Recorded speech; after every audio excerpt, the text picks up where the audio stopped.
আপনার ভালো ভাই, এক বউ যাইতেছে আরেক বউর কাছে আপনার নামে অভিযোগ তুলে নেওয়ার জন্য।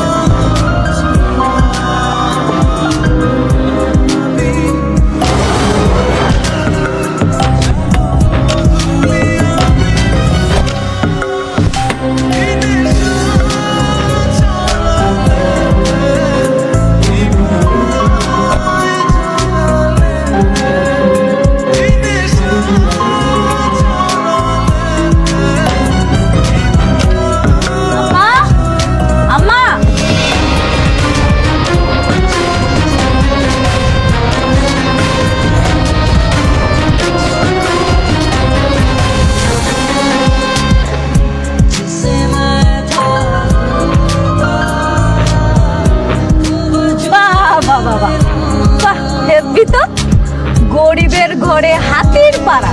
বাহ, তা কি মনে করে আপনারা আমার বাড়িতে চলে আসলেন শুনি? আসতে বাধ্য হলাম। কেন করছো তুমি এসব? কি চাও? একজন কিডন্যাপারের লগের থেকে ভালো আর কি করা যায়? আমি যাই না বুঝে মামলাটা করছি। ওর জন্য উপযুক্ত জায়গা হলো পুলিশ আর থানা। তুমি কিভাবে ভাবলে অনেক তোমাকে কিডন্যাপ করবে? কে বলেছে তোমাকে এসব? যারা করাইছে তারাই কইছে। আমি আমার সন্তানের নিরাপত্তা চাই। আমার সন্তান পৃথিবীতে আইব না, এর নিরাপত্তা দিব কি? তুমি আমাকে আর অনেককে আলাদা করার জন্য মামলা করেছো, তাই না? নিজে তো হারাইছই, এখন আমাকে আর অনেককে আলাদা করার জন্য মিথ্যা মামলায় ফাঁসাইছো। একদম মুখ সামলা কথা বলবেন। বৃষ্টি, আমি না আপনার মতো জঘন্য বড় লোক না যে রাজনীতির চাল খেলতে গিয়া মানুষের জীবন নষ্ট করে দিব। যেটা আমার সাথে ঘটছে আমি ঠিক সেটাই করছি। তুমি যদি আজকে অনেকে প্রথম শ্রেণী না হতে না, তোমাকে অনেক কিছুই জবাব দিতাম। শুধুমাত্র তোমাকে বিয়ে করার জন্য আজকে অনেককে জেলে যেতে হলো। আরে আল্লাহরে, হাস্যকর আলাপ। আর আমি যদি কই শব্দ আপনার, শুধুমাত্র আপনারা বিয়ে করার পর থেকে ওর জীবনের আজকে এই উন্নতি। কোন স্ত্রী তার স্বামীকে মিথ্যা মামলা দিয়ে জেলে দিতে পারে না। অবশ্যই পারে। কেন পারে জানেন? যেই স্বামী তার স্ত্রীকে মারার জন্য অন্য একটা কিডন্যাপার আনতে পারে, সেই স্ত্রী তার পেটের সন্তানকে বাঁচানোর জন্য স্বামীর বিরুদ্ধে চাপ করতে পারে। তুমি বুঝতে পারছো না, অনেক তোমাকে কিডন্যাপ করেনি মেঘলা। শুধু ভালো না? আমারে যেহেতু কিডন্যাপ করে না, এটা তো পুলিশ বুঝা লইব। আমার কাছে আনানোর দরকার কি আপনাকে? আপনারা বড় লোক মানুষ, বিরাট কারবার জান না, আপনাকে বিরাট কারবার দেখান। আমার এখানে আসার তো কোনো দরকার নেই স্যার। তুমি মামলা তুলবে না, তাই তো? ঠিক আছে, বুঝতে পেরেছি। আমিও দেখব তুমি আর কতক্ষণ অনেককে জেলে রাখতে পারো। আমি তো ওকে মুক্ত করেই ছাড়ব, দেখিনি।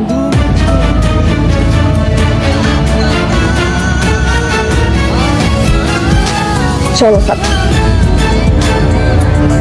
আচ্ছা, তুমি একটা কাজ করো, তুমি তোমার বাবাকে জানাও। ওনাকে জানালে নিশ্চয়ই কোনো একটা ব্যবস্থা করবে। তুমি ঠিকই বলেছো, বাবাকে জানাতে হবে।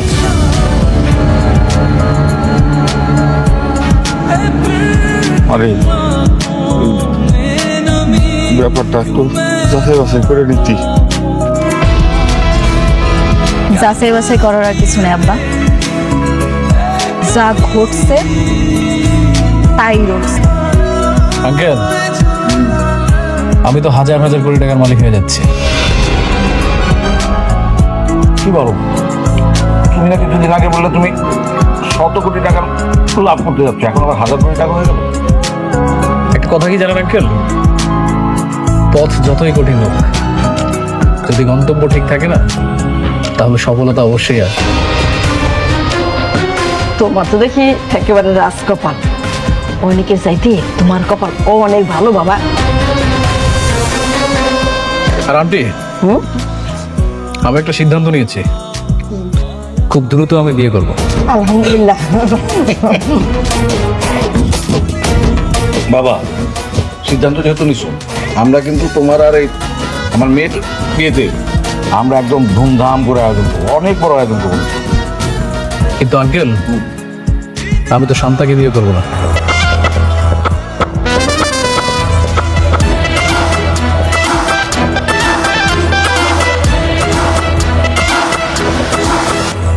আমি বিয়ে করবো মেঘলাকে। অনেকের স্ত্রী মেঘলা। কি বলছো এসব? আমাকে রেখে ওই বস্তির মেয়েকে বিয়ে করতে যাবে? কাকে বস্তির মেয়ে বলো? মেঘলা হাজার হাজার কোটি টাকার মালিক। তারপর তুমি অনেকের পরে কেন বিয়ে করবে? মানে তোমার সঙ্গে তো কথা ছিল যে তোমার সঙ্গে শান্তার বিয়ে হবে।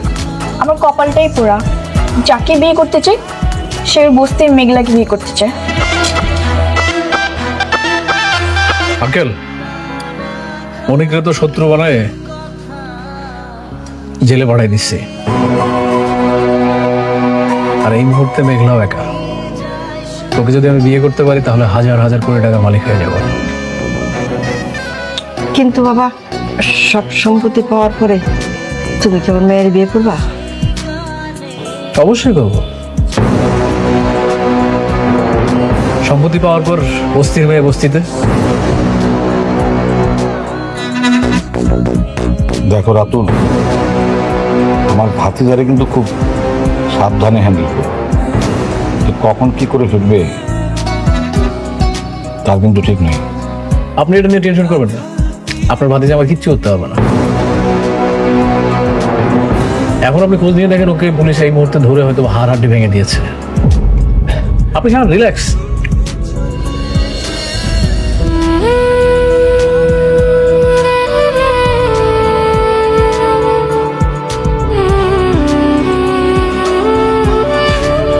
অনেক পুলিশ যখন তোমাকে অ্যারেস্ট করলো, তুমি সাথে সাথে আমাকে কেন কল করোনি? পুলিশ তোমাকে মেরে আহত করলো, আমি যদি জানতে পারতাম তোমার এই অবস্থা কোনো মতেই আমি করতে দিতাম না। বাবা, সব কিছু হঠাৎ করে এমনভাবে হয়ে গেল, আমি কিছুই বুঝতে পারিনি। যাকে আমি বাঁচানোর জন্য ছুটে গেলাম সে আমার নামে মামলা দিয়েছে, সে আমাকে পুলিশের কাছে ধরিয়ে দিয়েছে। অনেক, তোমাকে নিয়ে আমি আর পারছি না। একটা বস্তির মেয়ে বিপদে পড়েছে, তার বিপদ উদ্ধার করার জন্য কেন তোমাকে ছুটে যেতে হবে? বাবা, আমি ওকে যেতে বলেছিলাম। তার মানে তুই অনেককে তোর সতীনের কাছে পাঠিয়েছিস? আচ্ছা, ওকে যে পাঠালি ওখানে, যদি ওর বড় ধরনের কোনো বিপদ হতো? ভেবেছিলাম একা একটা মেয়ে বিপদে পড়েছে, সাহায্য করা দরকার। ও তো যেতে চায়নি, আমিই জোর করে পাঠিয়েছি। এখন বুঝতে পারছি কত বড় ভুল করেছি। সব দোষ হচ্ছে তোর। খবরদার অনেককে কারো কথায় আর কোথাও পাঠাবি না। অনেক, আর এখন থেকে সাবধানে থেকো। হ্যাঁ,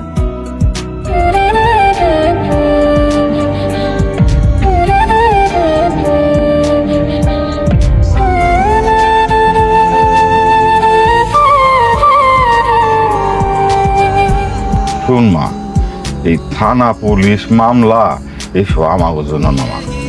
এগুলি করলে শত্রুতা বাড়ে। আমরা গরিব মানুষ, শত্রুতা বাড়ায় লাভ কি? হরে মা, তোর আব্বাই ঠিকই কইছে, আমরা গরিব আছি, ভালোই আছি। এই কোটিপতি পোলার লগে তোর বিয়া হইয়া এই যে আমাগো বিপদ শুরু হইল, আল্লাহ জানে এই বিপদ থেকে আমরা কবে উদ্ধার হব। আমি এখন কি করুম তোমরাই কও? কেউ যদি আমার পায়ের পাশ দিয়ে ঝগড়া করতে আয়ে, আমি কেমনে এমনি ছেড়ে দিব? আমি কিচ্ছু করুম না। না রে মা, আমার মনে হয় না ও তোর কোনো ক্ষতি করবে। যদি আমার কোনো ক্ষতি না করে তাহলে তো ভালোই। আব্বা, আম্মা, আমি তো আমার ভালোটা বুঝি না। এখন থেকে তোমরা যেটা কইবা হেরে মারে, আমি কই কি, তুই এক কাজ কর, ওই অনেকের নামে যে মামলাটা করছস ওইটা তুই তুইলে নে। আর শত হইল তো তোর পেটের বাচ্চার বাপ। হরে মা, এইটাই ভালো হইল।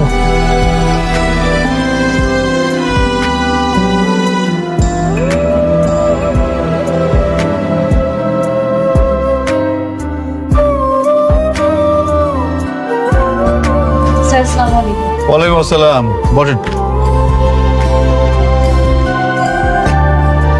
জি বলেন। স্যার, আমি মামলাটা তুলে নিতে চাই, আপনারা ওনারা সাইডা দেন। ওনারা তো গত রাতে ছেড়ে দেওয়া হয়েছে, মানে উনি জামিন নিয়ে চলে গেছেন। কি উনি চলে গেছে? হ্যাঁ, চলে গেছেন। আপনি যদি মামলা তুলে নিতে চান তাহলে তো খুব ভালোই হয়, কেস ফাইলটা ক্লোজ করে দেওয়া যাবে। এই মানে আপনারা কি ওনারা মারছেন? মানে হয়েছে কি, আসামির মুখ থেকে স্বীকারোক্তি আদায় করতে গেলে একটু একটু ব্যবস্থা নিতেই হয়। এটা আসলে সত্য ও ন্যায়ের জন্যই করা হয়। খুব বেশি মারছেন? না, খুব বেশি না, অল্পই।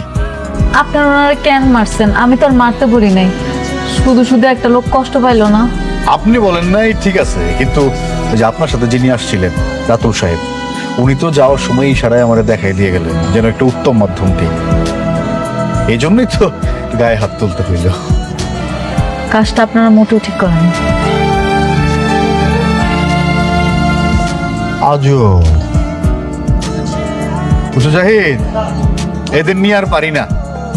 কখন যে কি বলে তার কোনো ঠিক নাই। এদের কথা মতো কাজ করলেও বিপদ, না করলেও বিপদ।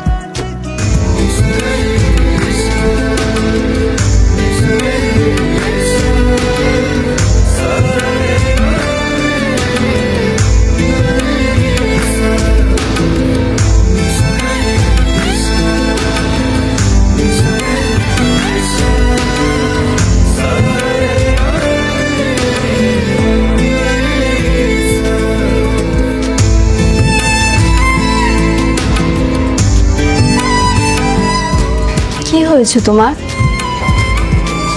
তুমি কাঁদছো কেন? কিছু হিসাব মিলাতে পারছি না। যখন মানুষ বিপদে পড়ে তখন আল্লাহকে স্মরণ করে, আর যখন বিপদ কেটে যায় তখন আল্লাহকে ভুলে যায়। মানুষ এমন কেমন? তুমি এসব ভেবে কান্না করছো? একটা মানুষ এতটা অকৃতজ্ঞ হয় কিভাবে? মেঘলার কথা বলছো? হ্যাঁ, আমি মেঘলার কথাই বলছি। জান, আমার জীবনে আমি কখনোই কাউকে ভালোবাসিনি। তুমি আমাকে কতবার প্রপোজ করেছিলে, তাও তোমাকে আমি ভালোবাসিনি। তোমার প্রপোজাল আমি অ্যাকসেপ্ট করিনি। আমার একটা ইচ্ছা ছিল, আমি যখন বিয়ে করব আমি আমার বউকেই ভালোবাসবো, আর তার জন্য আমার সব ভালোবাসা আমি জমা রেখেছিলাম। যার সুখের জন্য, যার ভালো থাকার জন্য আমি এত কিছু করলাম, সে এইগুলোর এই প্রতিদান দিল। আমার এত উপকারের প্রতিদান এত জঘন্যভাবে আমাকে ফেরত দিল। তুমি এইসব ভেবে কষ্ট পেও না। যত ভাববে তত কষ্ট বাড়বে। তুমি ওকে ভুলে যাও।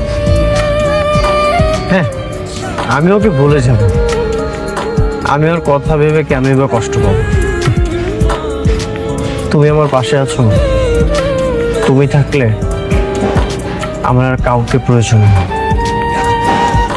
আমি সারাটা জীবন তোমার সাথে থাকবো। তোমার বিপদে আপদে তোমার পাশে ছায়া হয়ে থাকবো।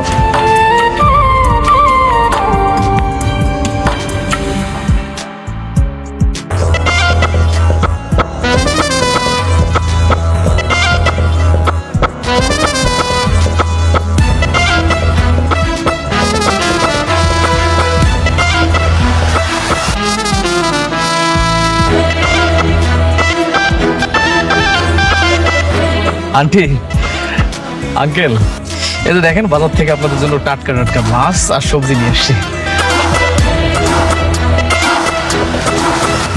ভাবি, আসসালামু আলাইকুম, কেমন আছেন? আপনার শরীরটা ভালো আছে তো? আপনি আপনি এখানে কেন আইছেন? এই যে আপনার জন্য বাজার নিয়ে আসছি ভাবি। এই যে দেখেন আয়রন এবং পুষ্টিযুক্ত খাবার নিয়ে আসছি আপনার জন্য। এখন তো আপনার অনেক ভালো ভালো খাবার খাওয়া দরকার। আন্টি নেন, রাখেন। আরে রাখেন, এইটা রান্না করেন, অনেক মজা আছে, সেই স্বাদ। কিন্তু একদম টাটকা মাছ, টাটকা সবজি। জানেন ভাবি, আমি না কালকে সারা রাত ঘুমাইতে পারিনি। পুরো ছটফট ছটফট করতে করতে আমার রাতটা চলে গেছে। কালকে একটা কি বিপদ না গেল আপনার উপর দিয়ে। আমার না কি মনে হয় জানেন ভাবি, মাঝে মাঝে মনে হয় যে সব কিছু ছাইড়া দিই, ছাইড়া দিয়ে আসে আপনার বডিগার্ড হয়ে থাকে। আমার কোনো বডিগার্ড লাগবে না। কি বলেন ভাবি? আপনার বডিগার্ড না লাগুক, কিন্তু একটা দায়িত্ববান লোক তো আপনার পাশে থাকা দরকার। এই যে দেখেন আপনার বাবা অসুস্থ, আপনি নিজে মা হতে চলছেন, আপনার চারপাশ শুধু বিপদ আর বিপদ। এই মুহূর্তে আপনার একটা দায়িত্ববান লোক থাকা খুবই জরুরি দরকার। এই জন্য আমি বলতেছি আপনার আমি দায়িত্ব নিতে চাই। না আমার লাগবো না তো, আমার কারো লাগবো না, আমি কাউরে বিশ্বাস করতে পারি না, আপনি বুঝেন না? এই যে ভাবি, আপনি একজন বেইমানি করছে তার কথা এখন আমাদের সবাইরে দোষারোপ করতেছে। শুনেন, উনি হচ্ছে একটা সব থেকে বড় বেইমান, এই জন্যই তো আমি উনিকের সাথে বেইমানি করছি। উনি এখন আপনারও শত্রু, আমারও শত্রু। আপনিও যে কেমন মানুষ সেটা আমি খুব ভালো করে জানি। জানেন না ভাবি, এটা জানতে হলে এই জানার একটা মন থাকা দরকার। শুনেন, আমি খুবই একটা ভালো মানুষ, আর আমি সবসময় আপনার ভালো চাই। এই জন্য তো আপনার দায়িত্ব নিতে চাই। অনেকের মতো বেইমানি আমি আপনার সাথে করবো না। আপনি জানেন, ভালোই ভালোই সুন্দর করে কইতেছি, আপনি কিন্তু সুন্দর করে চলে যান। আপনার কোনো কথা শোনার বিন্দু মাত্র রুচি এখন আর আমার নেই। যান। আমিও চাই না ভাবি আপনার এই মুহূর্তে আপনার এমন কথা বলি যাতে আপনি রাগ হয়ে যান। যাই, কিন্তু আবার আসবো। যাওয়ার আগে একটা কথা বলে যাই ভাবি, আপনি আপনার কোম্পানির দায়িত্বটা ছাইড়েন না। এই মুহূর্তে আপনার ক্ষমতা থাকা দরকার। না, দরকার নেই, আমার কোনো ক্ষমতার দরকার নেই। কেন দরকার নেই জানেন? আপনাকে মতন আমি লুবি না, আমি একাই অনেক ভালো আছি, আমার কোটি টাকার প্রয়োজন নাই। ভাবি, আপনি ভালো মানুষ, কিন্তু অনেক কিন্তু একটা বেইমান। ও কখন কোথায় কি চাল চালবে আপনি কিন্তু নিজেও কল্পনা করতে হবে। আপনি কি চাই করে হাত থেকে যান কইতাছি। ভাবি, এইটা প্রতিবাদ করতে গেলেও আপনার কিন্তু ক্ষমতার দরকার আছে, এই কথাটা আমার মনে রাখি। থাকেন, আসি। আম্মা, ওনার এই জিনিসপত্র এটি দিয়া দাও।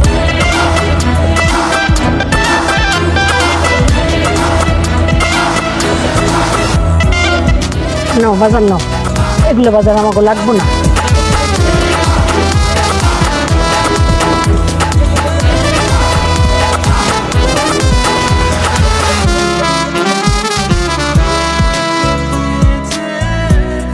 মারে, আমার মনে হয় পোলাটা একটা কথা কিন্তু ঠিকই কইছে, তুই কোম্পানিটা ছাড়িস না। বাঁচতে হইলে না মানুষের দুইটা জিনিসের খুব দরকার, একটা হলো টাকা, আরেকটা হলো ক্ষমতা।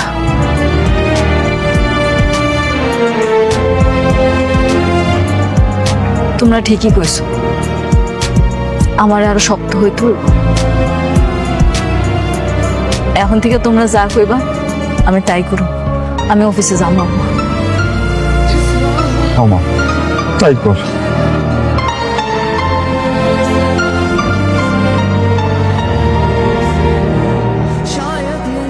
সেলিম সাহেব, সেলিম সাহেব, লোকজন সব কোথায়? কাজ অফ কেন? স্যার, সালিমা বিল্ডার্স গ্রুপের লোকজন এসে আমাদের সাইটে যত লোক আছিল সব নিয়ে চলে গেছে স্যার। হালিমা বিল্ডার্স থেকে লোক এসেছিল? মেঘলা নামের কেউ এসেছিল নাকি ওর ম্যানেজার এসেছিল? না স্যার, ওরা কেউ আসেনি স্যার। রাতুল সাহেব আইসা সব নিয়ে চলে গেছে স্যার। রাতুল এসেছিল? তোমরা কিছু বলোনি? স্যার, আমি কি করবো স্যার? সালিমা বিল্ডার্স লোকজন আইসা বললো যে ডবল বেতন দেবে, তার লোকজন শুই নাই, সব চলে গেল স্যার। তার মানে মেঘলা সবকিছু করাচ্ছে? হতে পারে স্যার। রাতুল সাহেব বললো আপনারা কি ম্যাডামের অনেক ক্ষতি করছেন, তারই প্রতিশোধ নিচ্ছে। আরো বললো আপনাকে নাকি স্যার পথে বসায় দিব। মেঘলা,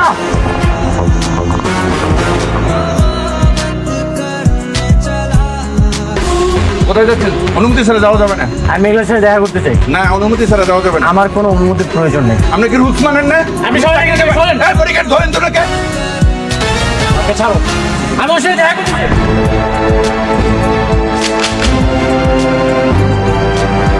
ওনার সাইডে দেন।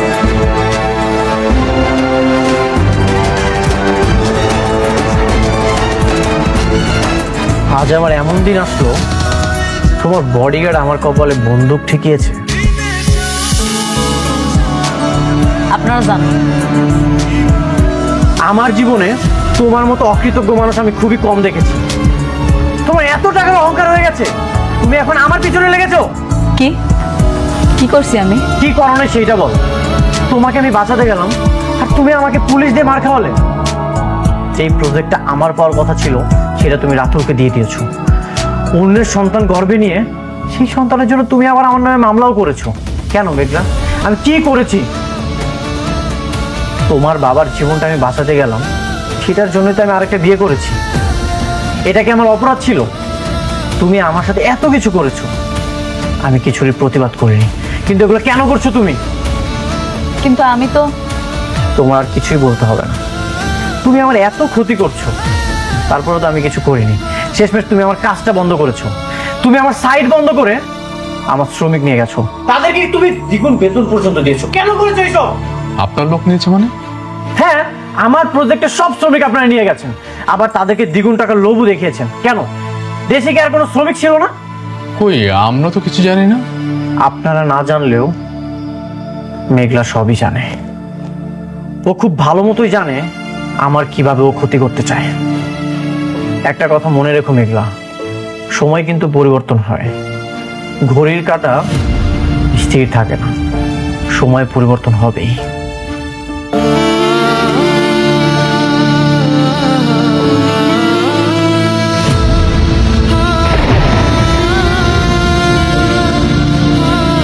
ম্যাডাম, আপনি মন খারাপ করবেন না। হ্যাঁ আঙ্কেল, আমাদের কাজের জন্য ওনার লোকজন আনতে বলছে কি? আমি বলছি? আমি তো বলি নাই। ম্যাডাম, ওই কাজটা তো আমরা রাতুল সাহেবকে দিয়েছি। রাতুল সাহেব কোথেকে লোক আনছে সেটা তো আমরা জানি না। তাহলে আপনি একটা কাজ করেন, রাতুল সাহেবের বইলা দেন ওনার এখান থেকে যাতে কোনো লোক নিয়ে আসা কাজ না করায়। জি ম্যাডাম, আমি এখনই রাতুল সাহেবকে ফোন করে দিচ্ছি। হে আল্লাহ, আমার জীবনটা তুমি আগের মতো কইরা দাও না। এত যন্ত্রণা আমি আর সহ্য করতে পারতেছি না।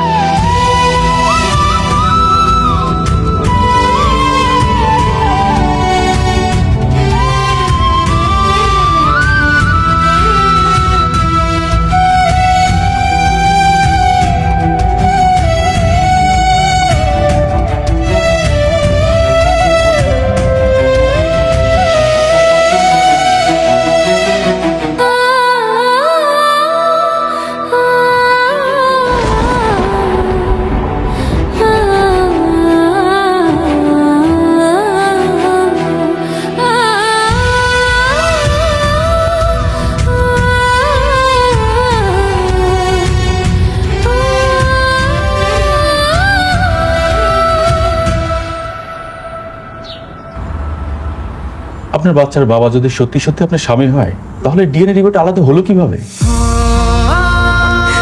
আমি জানি না ভাই, আমি কিচ্ছু জানি না, আমি কিচ্ছু বুঝতেছি না। শুধু এতটুকু কইতে পারি আমি কোনো পাপ করি নাই। আমার এই পেটের সন্তান অনেকেরই। আমি আপনার আবেগ বুঝতে পেরেছি, কিন্তু আইনের কাছে আবেগের কোনো মূল্য নেই। আইন খুঁজে প্রমাণ। আমার কাছে যে প্রমাণ নাই, এটাই তো সমস্যা। প্রমাণ ছাড়া কিভাবে বোঝাবো যে আপনার সন্তানের বাবা কে? এটা তো অসম্ভব ম্যাডাম। একটা উপায় আছে। আমি শুনছি যেই সব মামলা থানায় নেয় না, ওগুলা নাকি কোর্টে নেয়। আমি আমার সন্তানের অধিকার আদায়ের জন্য কোর্ট পর্যন্ত যাইতে রাজি আছি।